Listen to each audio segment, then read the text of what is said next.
Press the bell icon on the YouTube app and never miss another update from the Unique Academy.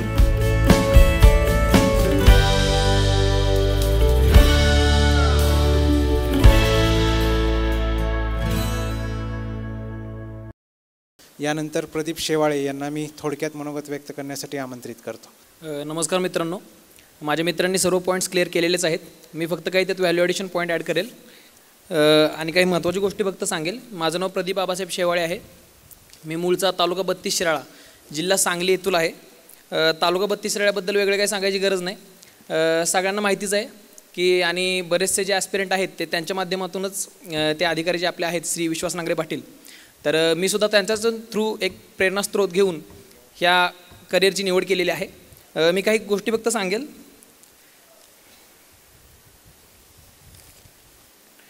की MPSCमध्ये अफवांवर अजिबात विश्वास ठेवू नका. जर तुम्हाला कट ऑफ प्रेडिक्ट करायचा आहे तर तुम्ही मागच्या वेळच्या जागा पहा, पेपरची डिफिकल्टी लेवल पहा आणि स्वतः ॲनालिसिस करून स्वतःचा कट ऑफ प्रेडिक्ट करा. हे खूप महत्त्वाचं आहे, नाहीतर अफवांमध्ये तुमची मेन जाऊ शकते. तर ह्या गोष्टीकडे तुम्ही प्लीज लक्ष द्या. जरी तुम्ही पुण्यामध्ये स्थायिक असाल तरी तुम्ही अभ्यास मात्र रीडिंग रूममध्येच करा, असं माझं वैयक्तिक मत आहे. कारण की मी सुद्धा पुण्यामध्ये आता स्थायिक आहे 2006 पासून, तरीसुद्धा मी रीडिंग रूममध्येच अभ्यास केलेला आहे. याचं कारण म्हणजे एक मित्र असतात, पॉझिटिव्ह अप्रोच तयार होतो. जर तुम्ही एखादी एक्झाम नापास झालात तरीसुद्धा तुम्हाला असे एक डिप्रेशन येत नाही. त्यामुळे रीडिंग रूममध्येच अभ्यास करा. नवीन पुस्तकांची माहिती तुम्हाला त्या माध्यमातून मिळते. त्याचबरोबर केलेल्या काही चुका सांगेल. तुम्ही सिलेबस आणि क्वेश्चन पेपर्स खूप चांगल्या पद्धतीने ॲनालिसिस करा आणि त्याचबरोबर मग तुम्ही पुस्तकांचं वाचन करा. MPSCमध्ये काय करायचं, काय वाचायचं ह्याच्यापेक्षा हे महत्त्वाचं असतं की काय वाचायचं नाही. त्यामुळे ह्या गोष्टीकडे तुम्ही प्लीज लक्ष द्या. दुसरी गोष्ट, मुलं असं म्हणतात की घरचे सपोर्ट करत नाहीत. मला ही गोष्ट लक्षात येत नाही. तुम्ही जर 4 वर्ष अभ्यास करता एकही रिझल्ट येत नाही तर घरचे कसे काय तुम्हाला सपोर्ट करतील? जर तर तुम्हाला बोलत असतील तर ह्याचा अर्थ असा असतो की ते तुमच्या भल्यासाठी बोलत आहेत. तुम्ही रिझल्ट द्या. तुम्ही घरच्यांना सांगा, आई बाबा माझी प्री निघालेली आहे, मेन्स माझी 5 महिन्यानंतर आहे. ते तुम्हाला एक शब्द बोलणार नाहीत, 5 महिने एक शब्द बोलणार नाहीत तुम्हाला. तुम्ही रिझल्ट्स द्या, ते तुम्हाला सपोर्ट करतील.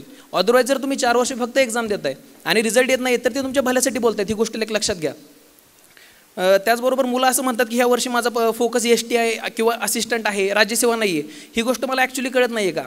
कारण की माझ्या आजपर्यंत मी एक ही STI मेन्स किंवा असिस्टंट मेन्सला क्वालिफाय झालेलो नाही आहे. मी डिरेक्टली आत्ता राज्यसेवा तहसीलदार गटपदी निवड झालेली आहे. तर मला ही गोष्ट समजली नाही मुलांची की ह्या वर्षी फोकस नाही म्हणजे काय. सिलेबस तर सेम आहे, तुम्ही सिलेबस प्लीज पहा. दोन्ही गोष्टी सेम असतात. मग तुम्ही STIसाठी 3 वर्ष अभ्यास करायचा आहे, राज्यसेवेसाठी सुद्धा 3 वर्ष अभ्यास करायचा आहे. मग ध्येय छोटं का ठेवायचं? तुम्हाला जर कलेक्टर व्हायचं आहे तरीसुद्धा तुम्हाला 3 वर्षाचा कालावधी लागणार आहे. तर तुम्ही सुरुवात मग तलाठी किंवा STI पासून का करताय? तुम्ही मोठ्या पाण्यात उडी घ्या, नक्की तुम्हाला यश नक्की मिळणार आहे. त्याचबरोबर बाकी घरच्या परिस्थितीबद्दल एक सांगायचं आहे की आपली MPSC करणारे सर्व उमेदवार जनरली घरचे सामान्यपणे सर्व सामान्य परिस्थितीतून आलेले असतात. तर ते एक सांगेल मी की सर्व मिडल क्लासमधले असतात. अडचणी सर्वांना असतात आणि अडचणीमधून तुम्ही संधी शोधा. मी 2006 मध्ये ज्यावेळी आम्ही पुण्यामध्ये स्थायिक झालो त्यावेळी वडिलांचा पगार फक्त 6,000 रुपये होता. 6 जणांचं कुटुंब होतं आणि त्याच्यामध्ये आता माझ्या 2 मोठ्या बहिणी आहेत ज्यांनी मला नेहमी सपोर्ट केलेला आहे. त्या MNC कंपनीमध्ये जॉब करत आहेत, एक अतिशय नामांकित कंपनीमध्ये मोठ्या पॅकेजवरती जॉब करत आहेत. मी आता तहसीलदारपदी निवड झालेली आहे. तर अडचणी सगळ्यांना असतात. सगळ्या म्हणजे MPSC करणाऱ्या सर्व 4.5 लाख काही मुलं असतील, सगळ्यांच्या घरी अडचणी असतात. तर त्या अडचणीमधून तुम्ही संधी शोधा असं आहे. आणि त्या अडचणींचा तुम्ही कधी बागोलबुवा करू नका.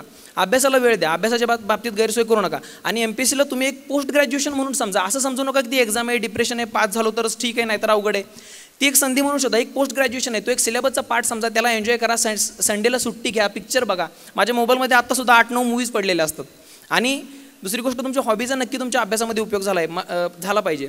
मी हॉलिवूड मूवीज पाहण्याचा मला एक छंद आहे आणि मी सगळ्या हॉलिवूड मूवीज हे इंग्लिशमध्ये पाहतो. त्याच्यामुळे मी इंग्लिश ग्रामरचा एक दिवसही अभ्यास केलेला नसतानासुद्धा मला खूप चांगले मार्क्स पडले होते.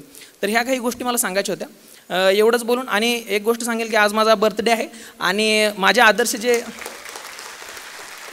श्री चंद्रकांत दळवी सर यांच्यामार्फत आज माझा सत्कार झाला, ज्यांना पाहून मी प्रशासनामध्ये येण्याचा निर्णय घेतला, ज्यांचा आदर्श.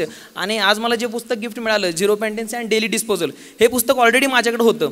आता हे पुस्तक मिळालेलं मी एखाद्या ॲस्पिरंटला नक्की गिफ्ट करेल. आणि एवढंच बोलेल आणि मी माझं भाषण संपवेल. थँक्यू.